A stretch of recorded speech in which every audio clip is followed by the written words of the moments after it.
Okay, so I was planning to make this video like 3 days ago, but I just kind of had other videos that I wanted to make before this. Okay, I had like priorities, but I'll just make this video now before it's too late and before it's completely irrelevant. But I have a few things that I want to talk about, okay, that I want to add to this like whole situation because like I don't know, like I watched all the videos from ISAB and BTD Blaze It and a few others, right? And hopefully I can remember everything so that I don't repeat what basically everyone said and make this video completely useless, okay?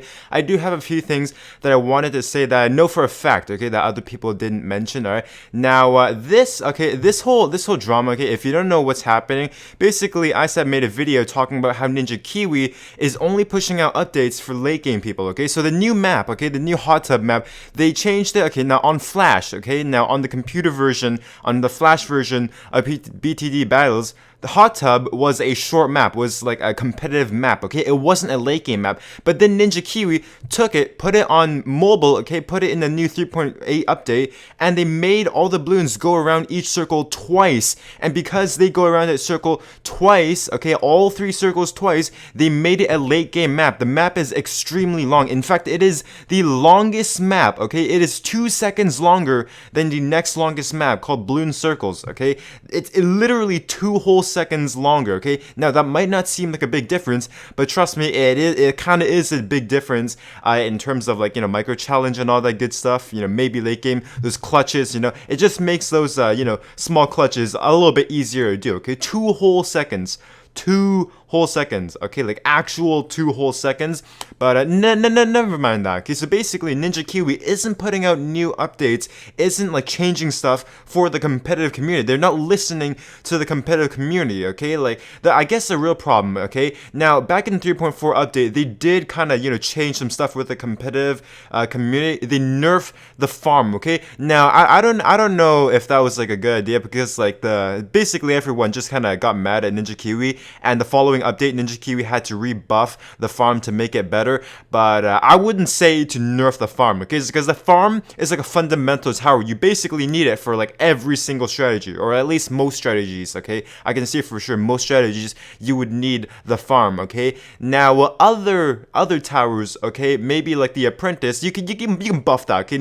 Maybe nerf the Super Monkey Fan Club. I wouldn't say the triple dart, okay? Now obviously I'm not a competitive player, so I'm not gonna go too in depth into this, but my point right here, what I'm trying to say is that Ninjakiwi, okay, when there's an overpowered strategy, okay, when one tower is being used every single time in basically every single map and is completely overpowered, you need to nerf it, okay? And then the towers that aren't used, that are hated, that are basically never used, you need to buff those and make people use those towers, okay? Incorporate them into strategies so that, you know, they have something new, okay? Now that is basically what Supercell does, and guess what? They don't really get too much hate for that, right? Like, you know, when there's an overpowered strategy and people are just absolutely destroying everyone with this simple strategy, then Supercell will nerf it, okay? Will make it weaker and buff, you know, the troops or the stuff that isn't, you know, normally used, right? And that's how they balance the game out and keep it, you know, interesting and fun, okay? Because you always have to, you basically constantly have to find new strategies, and that kind of makes everything,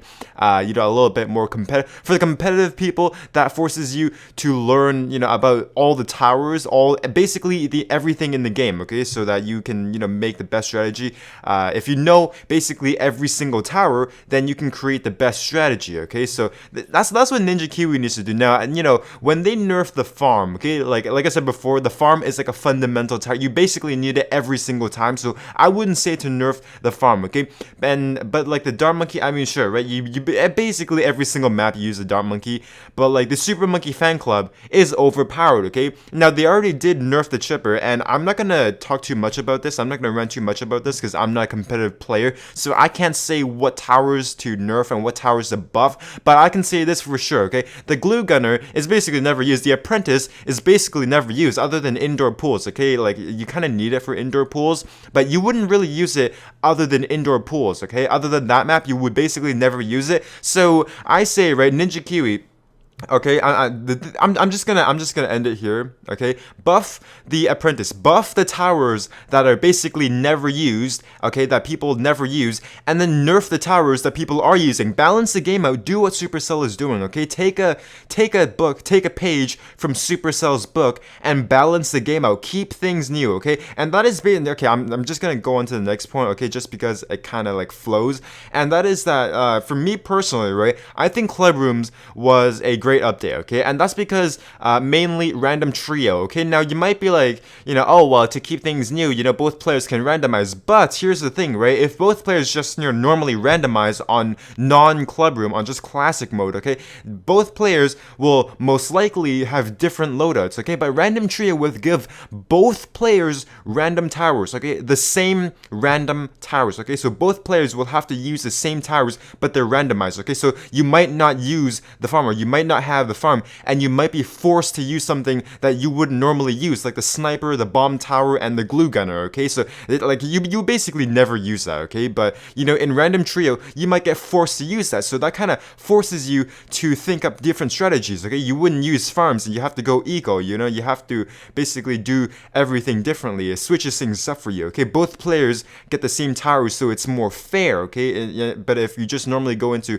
classic match and you just both players randomize, both players will most likely have different towers, okay? So I say that, or in my opinion at least, Club Rooms was a great update, mainly because of random trio, because that kind of switches things up. But I guess, like, it's not like new towers are being added. It just forces you to use towers that you wouldn't normally use, okay?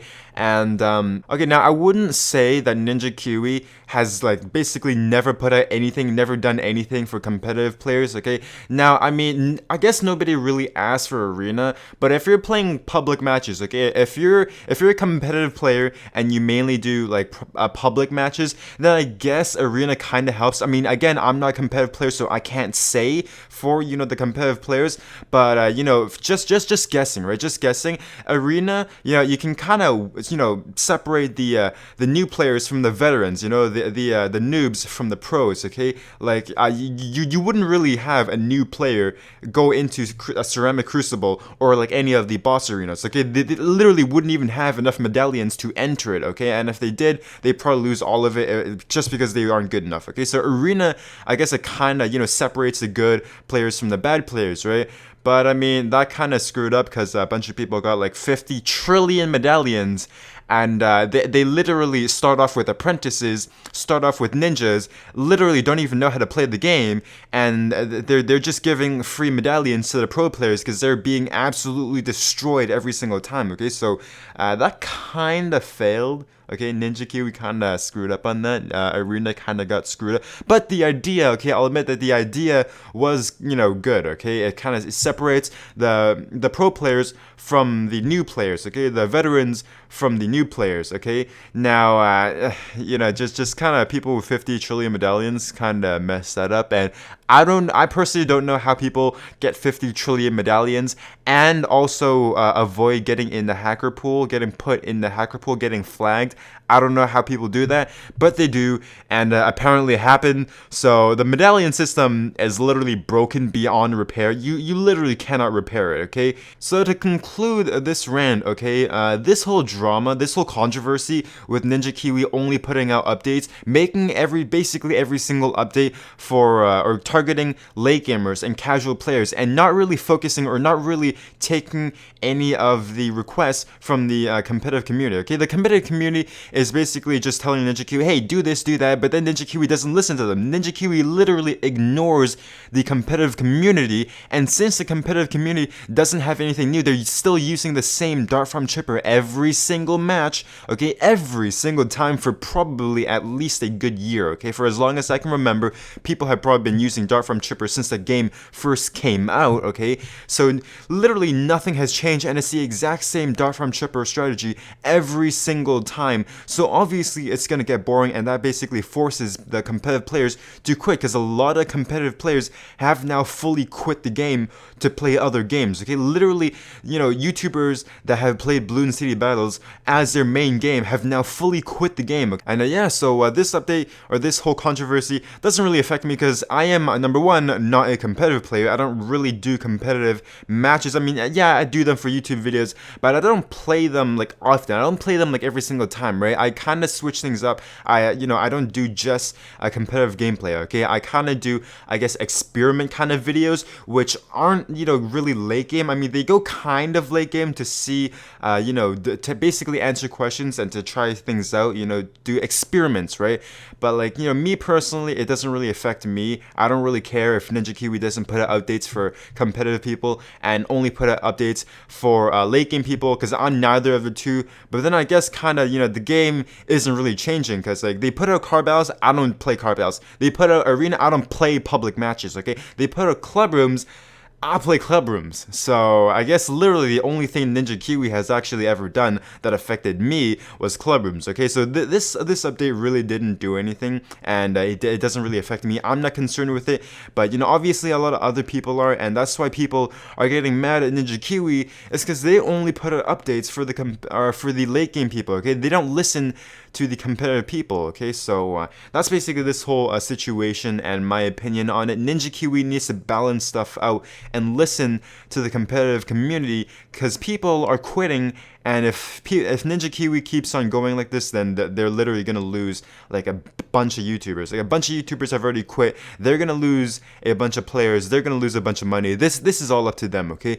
And also, I heard Toast of the Undead say that later this month, okay, by the end of August, there will be another update. There will be a bigger update that it will target the competitive community, okay? That will basically answer the competitive community and bring new things for the competitive community, and not just the late game community. People that play late game, I don't really know if they're going to be affected by it. I don't have any more information other than there will be another update, or apparently there will be another update by the end of the month. That's what Toast is saying, but he hasn't really given proof on that, so I can't really say for sure that that's going to happen. But that's basically this whole situation, in case you guys didn't know. And yeah, I hope you guys did enjoy this video. I mean, you guys probably didn't. This was a kind of boring rant. But yeah, hopefully you guys did enjoy, and I'll see you guys next time. Alright, peace out, everybody.